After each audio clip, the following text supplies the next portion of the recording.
Unlike LeBron James and Paul George, DeMarcus Cousins didn't have a player option in his contract for next season, meaning the four-time All-Star automatically became a free agent when the clock struck midnight on July 1. Cousins is one of the most dominant big men in the NBA at full strength. Prior to tearing his Achilles on Jan. 26, he led all centers in points, assists, steals, field goals made, three-pointers made, and free throws made this season.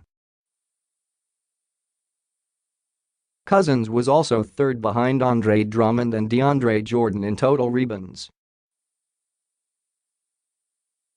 The problem is he missed the final 34 games of the season and all of the postseason, and it's still unknown when he'll be able to return from an injury expected to keep him sidelined for 6 to 8 months. Despite his injury, a number of teams will be looking to sign Cousins as a free agent this offseason. From the Mavericks to the Wizards, let's take it which ones make the most sense for him. Los Angeles Lakers. In a world where the Lakers aren't able to sign LeBron James, they could turn to the next tier of free agents, headlined by Cousins. Cousins would replace Brook Lopez in the starting lineup for the Lakers. Cousins is a far superior player to Lopez on both ends of the court, having averaged 25.2 points, 12.9 rebounds, 5.4 assists, 1.6 blocks and 1.6 steals per game this season. With those numbers, Cousins would relieve Lonzo Ball, Brandon Ingram and Kyle Kuzma of having to carry a Lakers team that ranked 22nd in offensive efficiency this season. It would, however, come at a cost.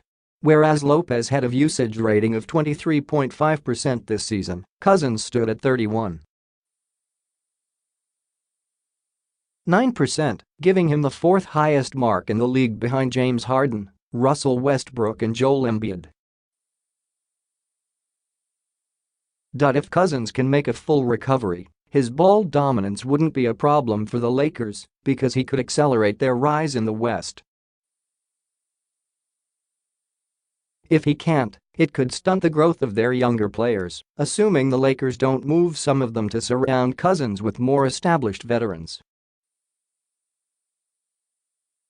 Regardless, Cousins is a multi-time All-Star and arguably the most talented center in the league when healthy. Signing him would bring some much-needed star power back to Los Angeles. Washington Wizards. The Wizards don't have the cap space to sign Cousins outright, but a sign and trade with the Pelicans remains a possibility if the two sides can come to an agreement that benefits both sides.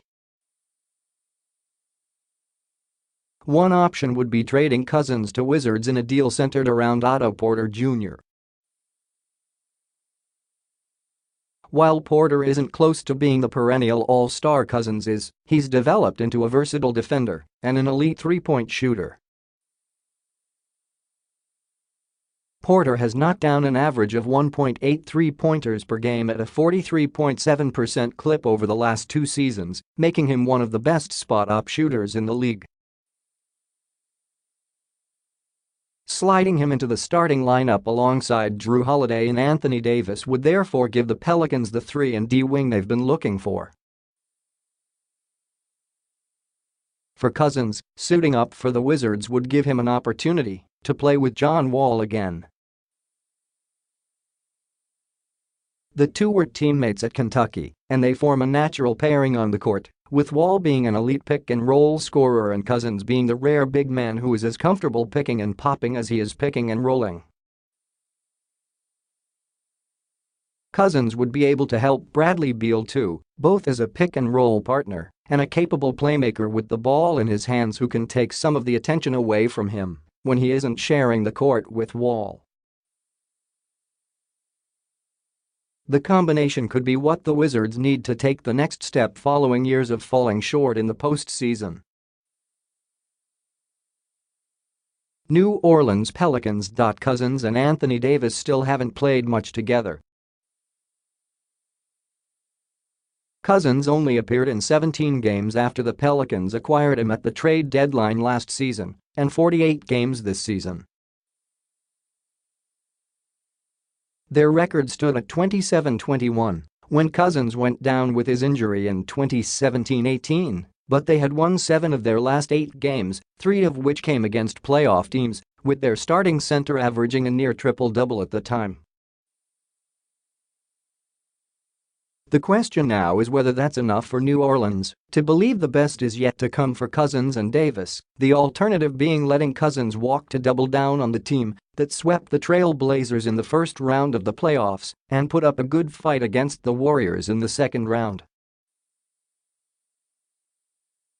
The Pelicans already have around $85 million committed to Davis, Holiday, Nikola Mirotic, Solomon Hill and Etwan Moore for next season, limiting their options improve their roster through free agency if they do move on from Cousins. If they keep Cousins, the Pelicans can run it back with the same team that finished last season and ease him back into the rotation in the hopes that he and Davis can get it rolling again for the playoffs. What remains to be seen is how much the Pelicans are willing to offer Cousins given the circumstances. Dallas Mavericks. This option becomes far less likely now that the Mavs have reportedly inked center DeAndre Jordan to a 1-year deal.